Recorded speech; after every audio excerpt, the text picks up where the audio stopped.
வணக்கம், எல்லாரும் எப்படி இருக்கீங்க? நான் ரொம்ப நல்லா இருக்கேன். நீங்கள் எல்லோரும் நல்லா இருக்கீங்கன்னு நம்புகிறேன். தற்சார்பு வாழ்க்கை சேனலில் உங்கள் எல்லாரையும் சந்திக்கிறதுல மகிழ்ச்சி. 30 நாள் நம்ம மன நலனுக்காகவும் சுய முன்னேற்றத்திற்காகவும் நம்ம அழகான ஒரு சீரீஸ் பண்ணிகிட்ருக்கோம். நீங்கள் கேட்கக்கூடிய கேள்விகள்லேருந்து தான் நம்ம இந்த வீடியோஸ் போஸ்ட் பண்ணிகிட்ருக்கோம். அந்த வகையில் இன்றைக்கி நம்ம சூஸ் பண்ணியிருக்கிற கேள்வி என்ன அப்படின்னு பார்த்தீங்கன்னா, சில நேரங்களில் நம்ம ஏதாவது ஒரு விஷயம் ட்ரை பண்ணணும் அப்படின்னு நினைக்கிறப்போ மனசுக்குள்ளேருந்து நமக்கு பலவிதமான எண்ணங்கள் வருது. அதில் ஒன்று சுய சந்தேகம், செல்ஃப் டவுட் பண்ணுறது. நம்மளால் நிச்சயமாக இதை பண்ண முடியுமா, இது சாத்தியமா, என்னால் இதை செஞ்சிட முடியுமா அப்படின்னு பலவிதமான கேள்விகள் உங்களுக்குள்ளே வருது அப்படின்னா அது ஒரு செல்ஃப் டவுட் அப்படின்னு சொல்லலாம். ஸோ அந்த மாதிரி நமக்குள்ளே ஏற்படக்கூடிய அந்த சுய சந்தேகங்களை எப்படி நம்ம உளவியல் ரீதியாக கையாள்வது அப்படிங்கிறத தான் பார்க்க போகிறோம். ஈர்ப்பு விதி தத்துவம் படி என்ன சொல்கிறாங்க அப்படின்னு பார்த்தீங்கன்னா, நம்மளால் ஒரு விஷயத்தை கற்பனையே செய்து பார்க்க முடியல அப்படின்னா அப்போ வெளி உலகத்தில் நிச்சயமாக நம்மளால் அதை உருவாக்க முடியாது அப்படின்ற ஒரு தத்துவம் இருக்குது. ஸோ லா ஆஃப் அட்ராக்ஷனில் நம்ம எந்த விஷயத்தை ட்ரீம் பண்ணுறோம், அதை ஒரு விஜுவலைசேஷன் பண்ணுறோம், அகக்காட்சிப்படுத்தி பார்க்கக்கூடிய விஷயங்களை நம்ம வெளிப்புறத்துலேயும் அதை காண முடியும் அப்படிங்கிறது தான் அந்த கான்செப்ட். இன்றைக்கி நம்ம பயன்படுத்திக்கிட்டு இருக்கிற பல பொருட்கள் பார்த்திங்கன்னா என்றைக்கோ யாரோ ஒருத்தர் கனவு கண்ட விஷயங்களாக இருக்கலாம். ஸோ அந்த மாதிரி கனவு காண்ற விஷயங்கள் தான் வெளியில் ஒரு பரிமாணம் எடுத்து அது எல்லாமே நமக்கு நிகழ்வுகளாக நடக்குது, பொருட்களாக பரிணமிக்குது. ஸோ அந்த மாதிரி வகையில் பார்த்தீங்க அப்படின்னு சொன்னால் சில பேருக்கு கற்பனை செய்கிறதுக்கே பலவிதமான பிரச்சனைகள் இருக்கும். ரொம்ப பிடிச்சது, ஆசைப்பட்டது அடையணுன்ற எல்லா விதமான முயற்சிகள் இருந்தாலும் அகக்காட்சிப்படுத்தி பார்க்கும்போது அவங்களால அதை சரியாக விஷுவலைஸ் பண்ண முடியாது. அதுக்கு காரணம் என்ன அப்படின்னு பார்த்திங்கன்னா சுய சந்தேகம். என்றைக்கு நமக்குள்ளே ஒரு செல்ஃப் டவுட் இருக்கோ, என்னால் இது முடியுமா, சாத்தியமா, எவ்வளோ பெரிய விஷயத்தை நான் யோசிக்கிறேன், ஆனால் நான் இருக்கிற இந்த நிலமையில் இதெல்லாம் சாத்தியம் அப்படின்றத யோசித்து பார்க்கும்போதே உள்ளுக்குள்ளே பார்த்திங்கன்னா ஒரு விதமான நெகட்டிவான வைப்ஸ் வரா மாதிரி ஒரு ஃபீல் வரும். அதை கற்பனை செய்து பார்க்கவே முடியாது, ரொம்ப கஷ்டமாக இருக்கும். ஸோ இத்தனை விஷயத்துக்கும் காரணம் என்ன அப்படின்னா அந்த சுய சந்தேகம். இப்போ இந்த செல்ஃப் டவுட் அப்படின்ற ஒரு விஷயம் நமக்குள்ளே வந்துருச்சு அப்படின்னா கண்டிப்பாக நம்மளால் அதை விஷுவலைஸ் பண்ணவும் முடியாது. அதே சமயத்தில் அதை நமக்கு செய்யணும்னு முயற்சி எடுத்தாலுமே பலவிதமான தடைகளை நம்ம சந்திக்கக்கூடிய சூழ்நிலை உருவாகும். நம்ம பழங்காலத்தில் கேள்விப்பட்டிருப்போம், பூசலார் அப்படிங்கிறவர் மனக்கோவில் கட்டியிருப்பார். மனசுலேயே அவர் கோவில் கட்டி அது அவருக்கு வெளிப்புறத்தில் உண்மையான கோயிலாகவே உருவாச்சு அப்படின்ற கதை நம்ம கேள்விப்பட்டிருப்போம். அப்போது அவருக்கு கோவில் கட்டணும்னு ஆசை, ஆனால் ஃபிசிக்கலி வெளியில் அந்த மணல், செங்கல் இந்த மாதிரிலாம் வாங்கி பொருட்களால் கட்ட முடியாது. ஆனால் ரொம்ப ஏழ்மையான ஒரு குடும்பத்தில் இருக்கக்கூடியவராக இருந்திருக்காரு. ஆனாலும் அவர் என்ன முயற்சி பண்ணுறாரு அப்படின்னு பார்த்தீங்கன்னா, சரி பரவாயில்ல, நம்மளால் வெளியில் தான் கோவில் கட்ட முடியல, மனசுக்குள்ளேயே நான் இதே கோவில் அப்படின்ற ஒரு விஷயத்தை நான் கட்டுறேன் அப்படின்னு ஒரு நாளும் உண்மையிலேயே வெளிப்புறத்தில் ஒரு கோவில் கட்டினா என்ன மாதிரியான அமைப்புகள் எல்லாமே செய்வோமோ அதே மாதிரி அவர் அந்த விஜுவலைசேஷனில் ட்ரை பண்ணுறாரு. அப்போ ஒரு செங்கல் எடுத்து வைக்கும் போதும் உணர்வு பூர்வமாக நான் இதெல்லாம் செஞ்சிட்ருக்கேன் அப்படின்ற ஒரு விஷயத்தை அவர் முயற்சி பண்ணிக்கிட்டு இருக்காரு. அப்போ காஞ்சிபுரத்தில் மகேந்திரவர்மன் அப்படின்ற ஒரு மன்னர் உண்மையிலே ஒரு கோவில் கட்டியிருப்பார். அப்போ கும்பாபிஷேகத்துக்கு சிவபெருமானை அழைக்கும் போது அவருடைய கனவுல சொல்கிறாரு, என்னால் நீ குறித்த அந்த தேதியில் வர முடியாது, ஏன்னா திருநின்றவூரில் பூசலார் அப்படின்றவர் ஒரு கோவில் அமைச்சிருக்கிறாரு, அந்த கோவிலுடைய குடமுழுக்கும் அன்னைக்கு தான் வருது, அதனால் அவருடைய கோவிலுக்கு தான் நான் போகணும்னு முடிவு பண்ணியிருக்கேன்னு கனவுல வரவும் இவர் யார் அந்த பூசலார், அப்படி ஒரு கோவில் இருக்கிற மாதிரி நான் கேள்விப்படவே இல்லையே அப்படின்னு அந்த பூசலாரை மீட் பண்ணுறதுக்கு போகிறாரு. அப்போ திருநின்றவூரில் அந்த பூசலாரை அவர் சந்திக்கும் பொழுது தான் தெரிய வருது, உண்மையிலே கோவில் அப்படிங்கிறது வெளியில் கட்டப்படலை, அவருடைய இதய கோவிலாக மனசுக்குள்ளே அவர் எழுப்பியிருக்காரு அப்படிங்கிறது தெரிஞ்சு உண்மையிலே அவர் ரொம்ப ஆச்சரியப்படுறாரு.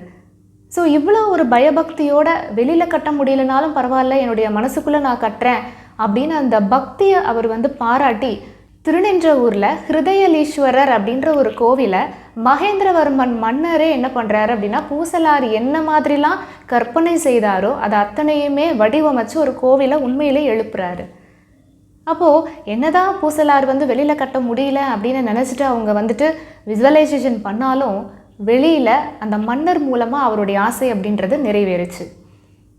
ஸோ இந்த கதை இந்த லா ஆஃப் அட்ராக்ஷனோட நம்ம பொருத்தி பார்க்கும்போது எந்த ஒரு விஷயத்தை நம்ம கற்பனை செய்து பார்க்க முடிகிறதோ அதை கண்டிப்பாக நம்மளால் வெளியில் ஃபிசிக்கல் வேர்ல்டில் பார்க்க முடியும் அப்படிங்கிறது தான். அப்போ இந்த சுய சந்தேகங்கள் நமக்குள்ளே பெருகிருச்சு அப்படின்னா நம்மளால் அதை கற்பனை செய்து பார்க்க முடியாது. அது ஒரு மாதிரி நமக்கு ஒரு இரிட்டேஷன் வரலாம், அல்லது செய்யும் போதே ஒரு தடைகள் ஏற்படலாம். ஒரு ப்ராப்பரான பிக்சர் மனசுக்குள்ளே தோன்றாது. ஸோ அந்த மாதிரி சில விஷயங்கள் நம்மளை தடுக்குது அப்படின்னா இந்த சுய சந்தேகங்களை நம்ம வந்து சரி பண்ணும்போது ஒரு கிளாரிட்டியான பிக்சரை கொண்டு வர முடியும்.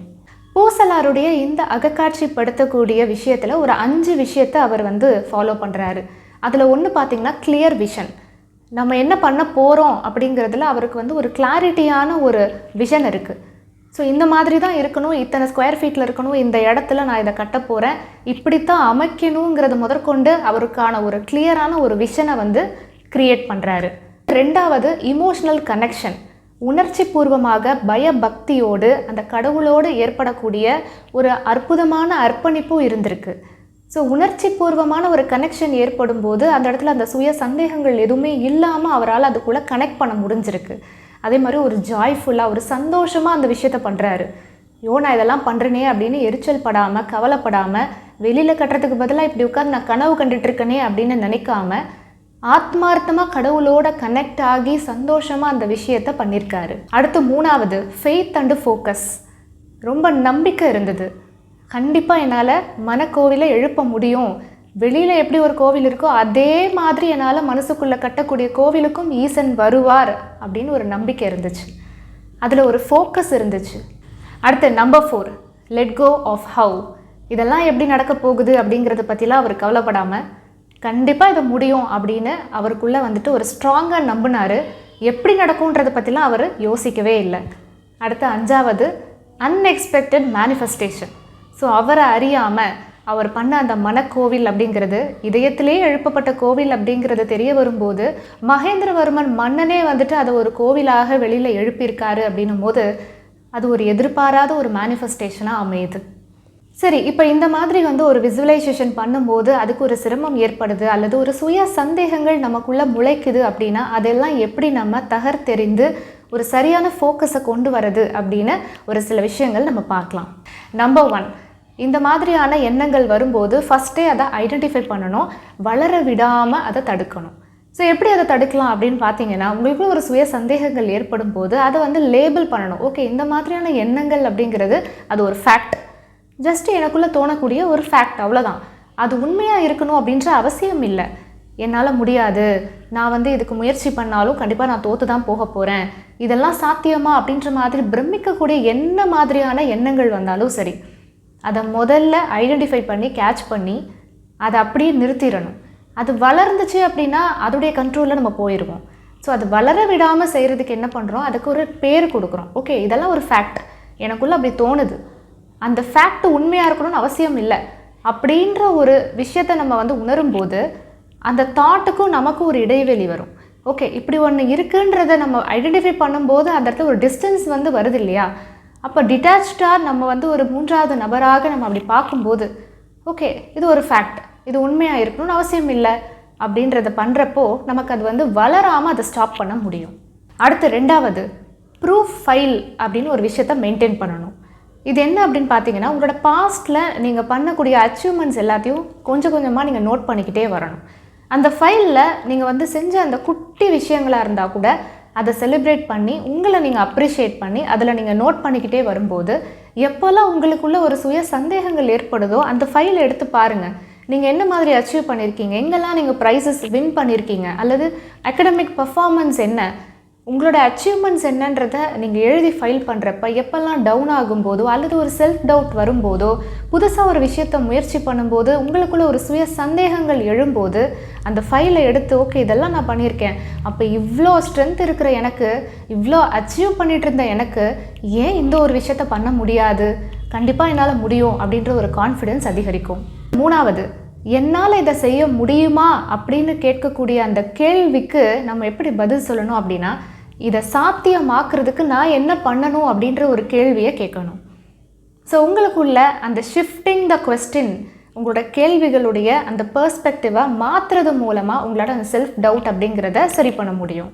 ஸோ எப்போவாவது உங்களுக்கு இதெல்லாம் உங்களால் பண்ண முடியுமா, சாத்தியமா, இதுக்கெல்லாம் எவ்வளோ உழைக்கணும், எவ்வளோ ஹார்ட் ஒர்க் பண்ணணும் அப்படின்ற மாதிரி எண்ணங்கள் வரும்போது இதை சாத்தியப்படுத்துவதற்கு அல்லது இதை அச்சீவ் பண்ணுறதுக்கு இப்போ நான் என்ன ஸ்டெப் பண்ணலாம், இப்போ நான் என்ன பண்ணணும் சொல்லுங்கள் அப்படிங்கிற மாதிரி ஒரு கேள்வி கேட்கும்போது உங்களுக்குள்ளே இருந்து நிச்சயமாக ஒரு பதில் வரும். ஃபியர் மோட் அப்படின்னு நம்ம பயந்துக்கிட்டு இருந்த விஷயங்களை அப்படியே ஷிஃப்ட் ஓவர் பண்ணி ப்ராப்ளம் சால்விங் மோடுக்கு வரும். ஓகே, இப்படி இருக்குது, நான் இதுக்கு என்ன பண்ணுறது அப்படின்ற ஒரு கேள்வி உங்களுக்குள்ள ஒரு தூண்டும். ஓகே, நெக்ஸ்ட்டு நான் என்ன பண்ணணும் அப்படின்றத பற்றி யோசிக்க ஆரம்பிப்பீங்க. ஸோ இந்த செல்ஃப் டவுட் அப்படிங்கிறத நம்மளால் பிரேக் பண்ண முடியும். அடுத்த 4வது, ரொம்ப சின்னதாக ஜெயிக்கிற மாதிரி ஒரு டாஸ்க்கை செட் பண்ணணும். ரொம்ப ஈஸியாக முடிக்கிற மாதிரி இருக்கணும். அதை நீங்கள் அச்சீவ் பண்ணிட்டீங்க அப்படின்னாலே உங்களுக்குள்ள கான்ஃபிடென்ஸ் அதிகமாகும். அப்போ நெக்ஸ்ட்டு என்ன பண்ணணும், அதை விட இன்னும் கொஞ்சம் டபுளாக வேறு ஏதாவது ஒரு டாஸ்க்கை வந்துட்டு நியமிக்கணும். ஸோ அந்த மாதிரி ஒரு விஷயத்தையும் நம்ம சின்னதாக பிரேக் பண்ணி அதை நம்ம அப்படியே அச்சீவ் பண்ணிக்கிட்டே வரும்போது அந்த கான்ஃபிடென்ஸ் அப்படிங்கிறது over the period of time நமக்கு பயங்கரமாக பில்ட் ஆகிட்டே போகும். எடுத்தோன்னே மொத்தமாக ஒரு மலையவே நான் வந்து அப்படியே ஜெயிச்சு மேலே வந்துடணும் அப்படின்னு நினைக்கிறப்ப நிச்சயமாக அது நமக்கு வந்துட்டு ஒரு மிகப்பெரிய முடியாத விஷயம் மாதிரி தெரியலாம். ஆனால் ஒரு அடியாக ஒரு சின்ன கற்களாக நம்ம இதை வந்து தாண்டிக்கிட்டே வருவோம் அப்படின்னு ஃபோக்கஸை வந்து ரொம்ப கம்மியாக வச்சுட்டு அதுக்கேற்ற மாதிரி நம்ம முயற்சி பண்ணோம் அப்படின்னா கண்டிப்பாக அது முழுமையாக நம்மளால் செய்ய முடியும். அதே சமயத்தில் செல்ஃப் டவுட் அப்படிங்கிறதும் நமக்கு ஏற்படாது. இதெல்லாம் சாத்தியமா அப்படின்னு பிரமிக்கக்கூடிய அளவுக்கு நம்ம வந்து அதை யோசிக்க மாட்டோம். ஸோ சின்னதாக ஒரு டாஸ்க்கை வச்சுட்டு அதை ஃபஸ்ட்டு நம்ம முடிப்போம். அதை முடித்ததுக்கப்புறம் அடுத்து என்ன டாஸ்க்குங்கிறது போகும்போது வின் பண்ணியிருக்கோம் அப்படிங்கிறது நமக்குள்ள ஒரு வயரிங்கை ஏற்படுத்தும் பிரெயினில். ஸோ மூளை வந்து நமக்கு ஜெயிக்கிறோங்கிறத பதிவு பண்ணிக்கிட்டே வருது. ஓகே, அப்போ அடுத்ததும் நம்மளால் பண்ண முடியுன்றதை நம்ம கண்டிப்பாக அதுக்கு உள்ளே நம்ம கொடுக்குறோம் இல்லையா? இப்போ தோற்றுக்கிட்டே இருக்கோன்றதை கொடுக்காம இந்த ஒரு சின்ன விஷயத்தை நான் அச்சீவ் பண்ணியிருக்கேன் அப்படின்னும் போது அந்த இடத்துல நமக்குள்ள அந்த கெமிக்கல் ரியாக்ஷன்ஸ் வந்து எப்படி இருக்கும் அப்படின்னா பாசிட்டிவாக இருக்கும். சக்ஸஸை நோக்கி பயணிக்கிறோம் அப்படின்ற ஒரு கான்ஃபிடென்ஸும் நமக்கு இருக்கும். அடுத்த 5வது, யூஸ் பவர் லாங்குவேஜ்.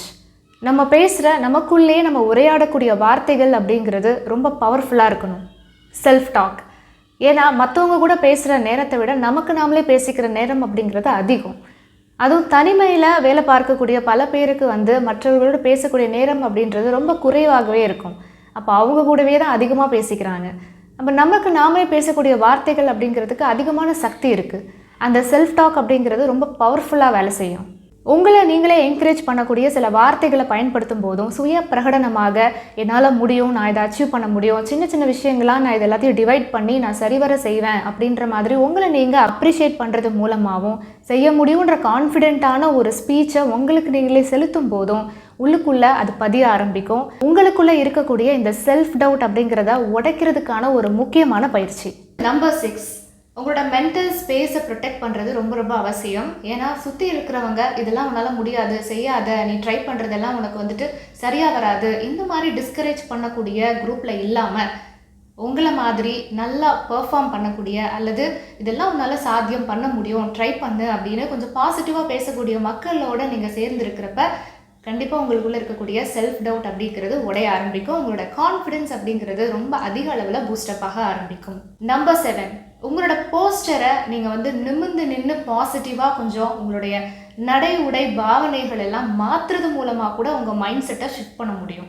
அதாவது ஒரு கான்ஃபிடென்ட்டான ஒரு நடை இருக்கணும், ஒரு பார்வை இருக்கணும், தெளிவு இருக்கணும். உண்மையிலே அச்சீவ் பண்ணிட்டா நம்ம எப்படி இருப்போமோ அந்த மாதிரியான ஒரு பாசிட்டிவான மைண்ட் செட்டை வளர்த்துக்கிட்டு நம்மளுடைய போஸ்டரை மாற்றிக்கிட்டா கூட நம்மளோட மைண்ட் செட்டை சேஞ்ச் பண்ண முடியும்.